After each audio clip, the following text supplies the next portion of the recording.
Hello, it's Mrs. Pound, and I am back with another chapter, Chapter 2.2 on soil. We just finished Chapter 2.1 on weathering and erosion. So the first section in Chapter 2.2 is 2.21, soil composition. Let's take a look at what composes soil. So our objectives for this video are to distinguish between the three basic types of soil particles, identify the inorganic and organic components of soil and compare their functions, and summarize how soil forms. Soil is important to life on Earth because, number one, soil is essential to the ecosystem. It is one of the largest reservoirs of biodiversity. 1/3 of Earth's life is found in the soil. Pretty unbelievable, but yes, all those worms and bacteria and different arthropods and all of those things are found in soil. Soil also provides nutrients to plants. Whenever water flows onto soil, it is purified by a natural filtering process. So the soil filters our water. In fact, if you have a well, it makes it so that your water is good to drink. Soil absorbs nutrients like calcium, magnesium, potassium, which prevents these elements from entering the water supply, making runoff less toxic.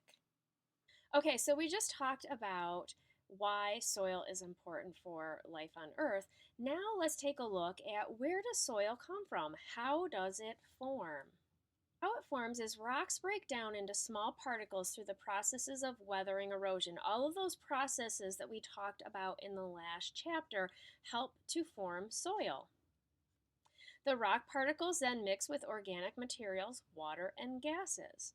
So it's really pretty straightforward. I mean, I could say it's a simple process, but it's not. There are a lot of things that go into making soil, but I think it's a pretty simple and understandable process. Just breaking down of rocks into particles, and then those particles mixing with organic material, water, and gas. Okay, so the organic components of soil.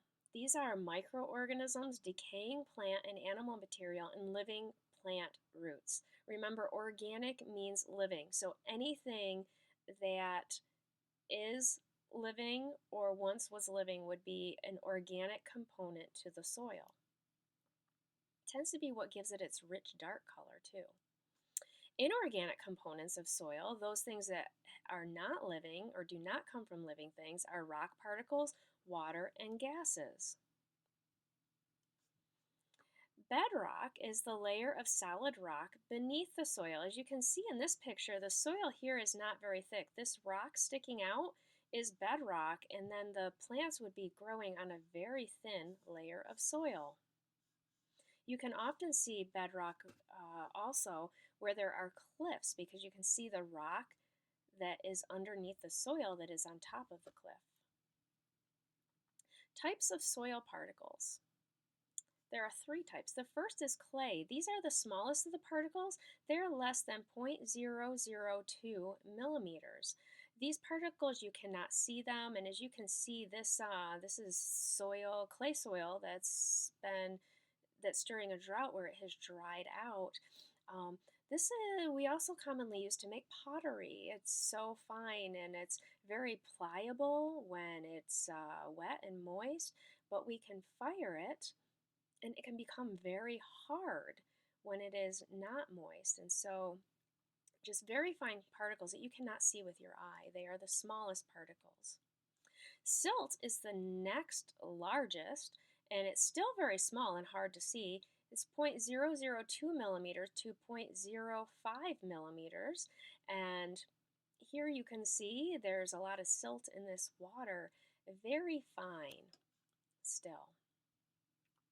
And then sand. Sand is 0.005 millimeters to 2 millimeters and much larger. Now, the different types of particles depend on what kind of rock they came from and tend to be formed from different minerals as well.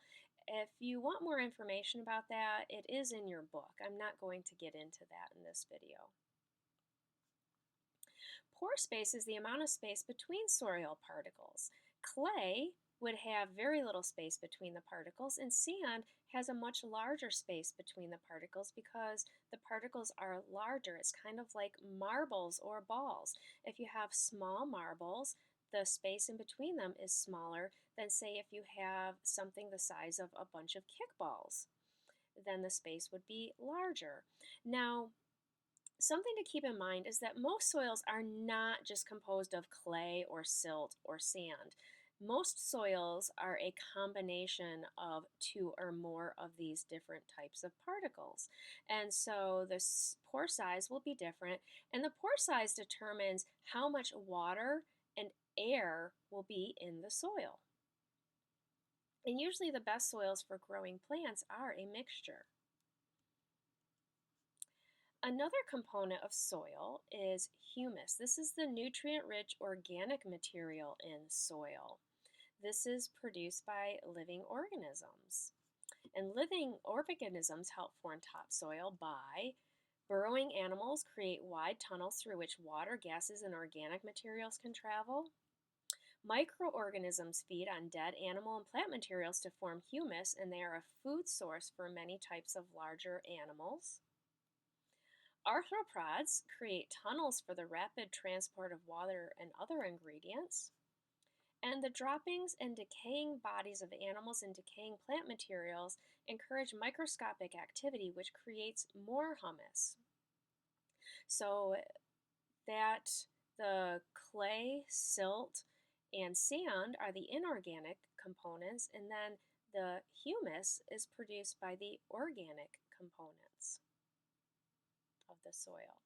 So our objectives were to distinguish between the three basic types of soil particles, identify the inorganic and organic components of soil and compare their functions, and to summarize how soil forms.